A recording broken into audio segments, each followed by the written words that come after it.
ఇప్పుడు మనం 2024వ సంవత్సరం మార్చి నెల 1వ తేదీ నుంచి 30వ తేదీ వరకు ద్వాదశ రాశిలో వృషభ రాశి, రెండవ రాశి వృషభ రాశి వారి జ్యోతిష్యం భూత భవిష్యత్తు వర్ధమానం ఎలా ఉందో మన జానకిరామ్ని అడిగి చూద్దామండి. అలాగే మహాశివరాత్రి ఘడియ యోగ బలం ఎలా ఉందో, అలాగే హోళికా పౌర్ణమి యోగ బలం ఎలా ఉందో మన జానకిరామ్ని అడిగి చూద్దామండి. వృషభ రాశి వారి జాతకం చూడు. జానకిరామ్ చదువు, విద్య, ఉద్యోగం, వ్యాపారం, అనుకున్న కోరిక, చేసే పనిది, ఆరోగ్యంది, విద్యది, పర్సనల్ లైఫ్ది, వ్యాపార బలంది, తరించిన కార్యంది, నమ్మిన పనిది ఎలా ఉంది చూడు జానకి.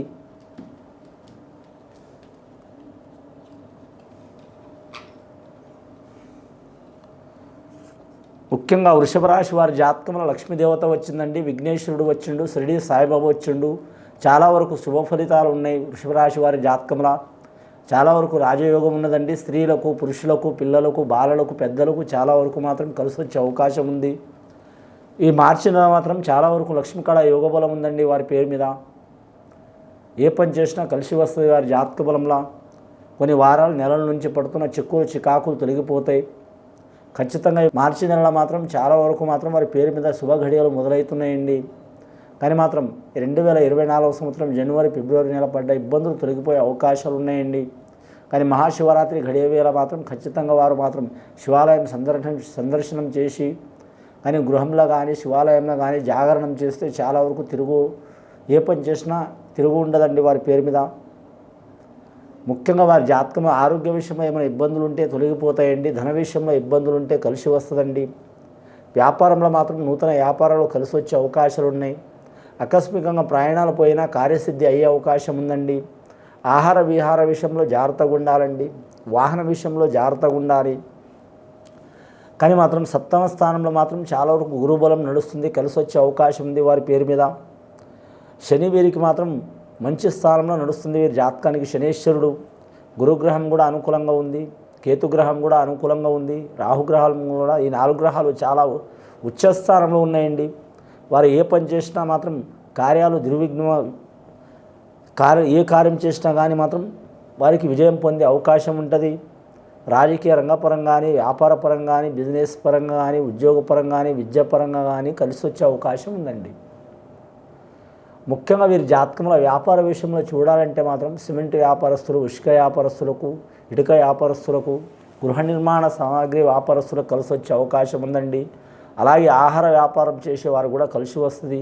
జనరల్ స్టోర్ వ్యాపారం, సూపర్ మార్కెట్ వ్యాపారం, కూరగాయల వ్యాపారం, ఏదైనా సరే మనం తినే ఆహార దినుసులు వ్యాపారం కలిసి వచ్చే అవకాశం ఉంది. హోటల్స్ రంగం సంబంధించింది, ఫుడ్స్ రంగం సంబంధించింది కలిసి వస్తుంది వారి పేరు మీద. వస్త్ర రంగం వారి కూడా కలిసి వచ్చే అవకాశం ఉంది. కళాకారులకు తిరుగు ఉండదు.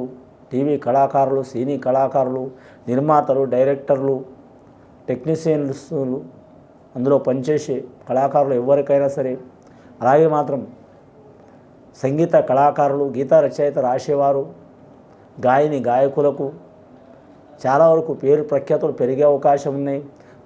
నూతనమైన అవకాశాలు వస్తాయి. అవకాశాన్ని వారు ఖచ్చితంగా అందిపుచ్చుకొని వారు మాత్రం విజయం పొందే అవకాశం ఉంది. పేరు ప్రఖ్యాతులు పెరిగే అవకాశాలు ఉన్నాయి. లక్ష్మీదేవత వచ్చింది. లక్ష్మీదేవత అనుగ్రహం ఉంటే, విఘ్నేశ్వరుని అనుగ్రహం ఉంటే, మహాగణపతి, లక్ష్మి కలిసి వచ్చినండి. అలాగే అందులో సరస్వతి దేవత కూడా వచ్చింది. సరస్వతి కటాక్షం అంటే చదువుల తల్లి. ఆ చదువుల తల్లి కటాక్షం ఉంటే మనకు విద్య డిగ్రీలు కాదండి, మామూలుగా చదివినా కూడా మాత్రం, మామూలుగా చదువుకున్న వాళ్ళు కూడా గొప్పవారైన యోగం ఉంటుంది. లక్ష్మీదేవత అనుగ్రహం అంటే ఏదన్నా ఒక రకం వారి ప్రతిభ మూలంగా బాగుపడే అవకాశం ఉంటుంది. అలాగే విఘ్నేశ్వరుడు వచ్చింది కాబట్టి వారికి ఏ పనులు చేసినా ఏ విఘ్నాలు లేకుండా సక్సెస్ అయ్యే అవకాశం ఉంటుంది. కానీ వేరే దేశం, వేరే ప్రాంతం, వేరే రాష్ట్రం వెళ్ళాలనుకునేవారు, కళ్యాణం చేసుకుని వెళ్ళాలనుకునేవారు కొద్దిపాటి ఇబ్బంది ఉంటుంది. ఉద్యోగం కోసం పోవాలనుకునేవారు కలిసి వస్తుంది. బిజినెస్ చేయాలనుకునే వారికి తప్పకుండా మంచి ఫలితాలు ఉంటాయి. విద్య కోసం పోవాలనుకునే వారికి మిశ్రమ ఫలితాలు ఉంటాయి. ముఖ్యంగా 4 చక్రాల వాహనంలో మాత్రం కలిసి వస్తుంది. 2 చక్రాల వాహనం కలిసి వస్తుంది. 3 చక్రాల వాహనం వీరికి కలిసి రాదు. వీరి జాతకంలో లక్కీ నెంబర్ 6, 3, 9 వస్తుంది. గురువారం, శుక్రవారం, మంగళవారం మంచిది. గాయత్రి మాత ఆరాధన చేయటం, లక్ష్మీదేవత ఆరాధన చేయడం, విఘ్నేశ్వరుని ఆరాధన చేయటం, సరస్వతి మాత ఆరాధన చేయటం చాలా మంచిది. అలాగే వీరి జాతకంలో చూడాలంటే మాత్రం శుక్రగ్రహ స్థానం జాతకం కాబట్టి వీరు శుక్రుడికి అధిపతి కుబేరుడు, కుబేరుడికి అధిపతి లక్ష్మీదేవత, లక్ష్మి పక్కన ఉంటుంది. శుక్రస్థాన యోగం స్త్రీలకు అధికమైన ఫలితం ఉంటుంది. కానీ వీరు జాతకంలో చూడాలంటే శుక్రుడు అంటే రాక్షసుల గురుడు అయినా సరే శుభస్థానమే ఉంటాడు. అయినా విద్య నేర్పింది కరెక్టే, కానీ మాత్రం వారి తామస గుణం వారికి విద్య నేర్పిండు కాబట్టి కొన్ని వీరి మీద శాపాలు వచ్చినాయి. మానవులకైతే పనిచేస్తుంది. శుక్రగ్రహం ఉచ్చస్థానంలో ఉంది కాబట్టి గురుగ్రహం కూడా అనుకూలంగా ఉంది. గురుగ్రహానికి శుక్రగ్రహానికి పడకపోయినా కూడా వీరికి అయితే జాతకానికి అయితే కలిసి వస్తుందండి.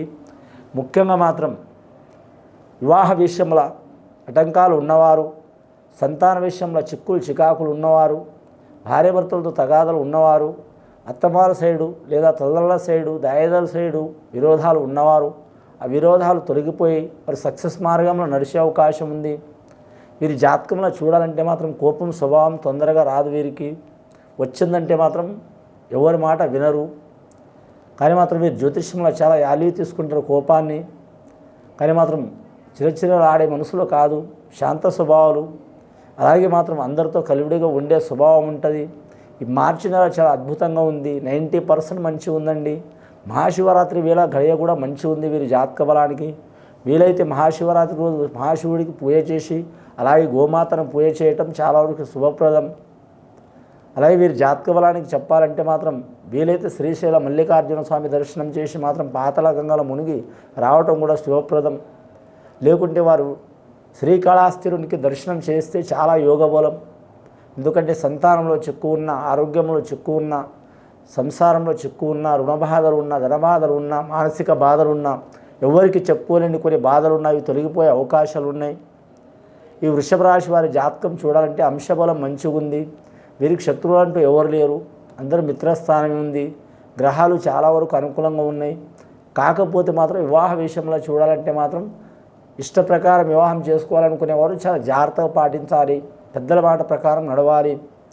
కానీ వీరి జాతకంలో కొన్ని కలలు పడేవారు, ఆరోగ్యంలో మంచి లేనివారు, మానసిక ఇబ్బందులు పడుతున్నవారు, మనసులో బాధ చెప్పుకోలేని వారు, చెడు కలలు పడేవారు, అసొంటి స్వభావం ఉన్నవారు మాత్రం ఖచ్చితంగా ఆంజనేయ స్వామి ఆరాధన చేయాలి. చాలా మంచిదండి. దుష్ట బాధలున్నా, దరిద్రాలున్నా, శనేశ్వరుడు ఉన్నా, లేదా మాత్రం గ్రహాలు అనుకూలంగా లేకపోయినా, వారు పుట్టిన గ్రహ ప్రకారం చెడు స్థానం ఉన్నా, లేకుంటే వారు ఉంటున్న ఇల్లు వాస్తు ప్రకారం లేకున్నా, వారు పుట్టిన గడియ దుర్ముహూర్తంలో ఉన్నా, లేదా మాత్రం వారు తెలియకుండా ఏదైనా పొరపాట్లు చేసిన అటువంటి దోషాలు ఉంటే తొలగిపోయే అవకాశాలు ఉన్నాయండి. ఆంజనేయ స్వామి ఆరాధన చేయాలి. స్త్రీ పురుషులు ఎవరైనా చేస్తే చాలా వరకు మంచిది. ముఖ్యంగా వీరి మీద ఉన్న చిక్కులు చికాకులు దారిద్ర్య బాధలు తొలగిపోయే అవకాశాలు ఉన్నాయి. ఇది విని చూసి ఆచరించే వారికి మంచి ఫలితాలు కలుగుతాయండి. శుభం భూయత్.